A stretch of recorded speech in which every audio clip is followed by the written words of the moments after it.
Straits of Hormuz are this choke point in the Persian Gulf. 20% of the world's oil passes through there, and right now you've got ships essentially parked on either side of the strait. Oil and gas prices spiked today as the regional conflict escalated and shipping was disrupted in the Strait of Hormuz.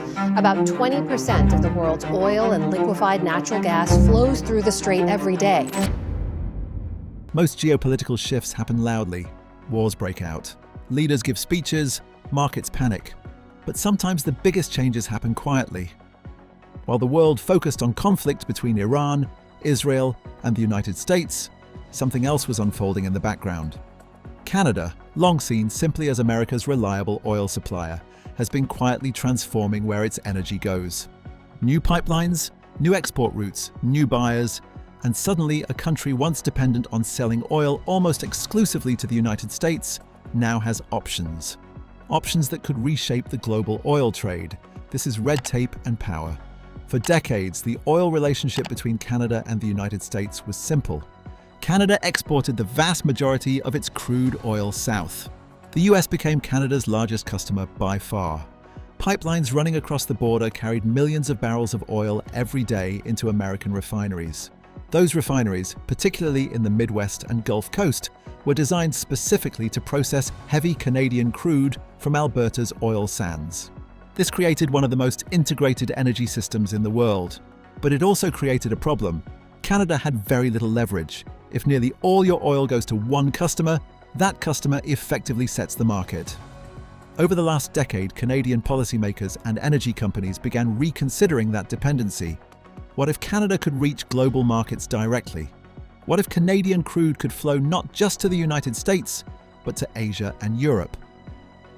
The answer came through infrastructure. One of the most significant developments was the expansion of the Trans Mountain Pipeline expansion. This massive project increased Canada's ability to ship oil to the Pacific coast, where it can be loaded onto tankers and sent across the world. Suddenly, Canadian oil wasn't locked into one buyer anymore. It had access to global markets. And that changes everything. The timing of this shift could not be more significant, because global energy markets are currently under enormous pressure.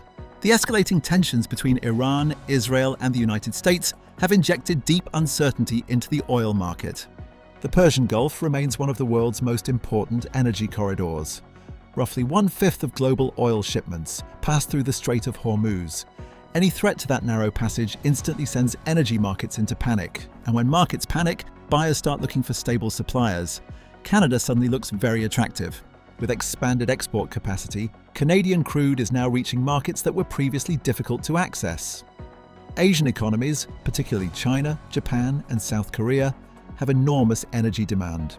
European nations, seeking alternatives to unstable suppliers, are also searching for new sources of oil. And Canada offers something rare in the global energy system: political stability, reliable infrastructure, and large reserves. Canada holds the third largest proven oil reserves in the world, largely in Alberta's oil sands. For energy-hungry economies, that's a powerful attraction. For decades, the United States enjoyed a unique position. Because Canada had few export alternatives, American refineries could purchase Canadian crude at discounted prices. That discount was one of the quiet advantages of the North American energy system. But once Canada gained access to global buyers, that advantage began shrinking. If Asian markets offer higher prices, Canadian producers can redirect shipments. This doesn't mean Canada will stop selling to the United States, but it does mean the balance of power is shifting, and Washington is paying attention.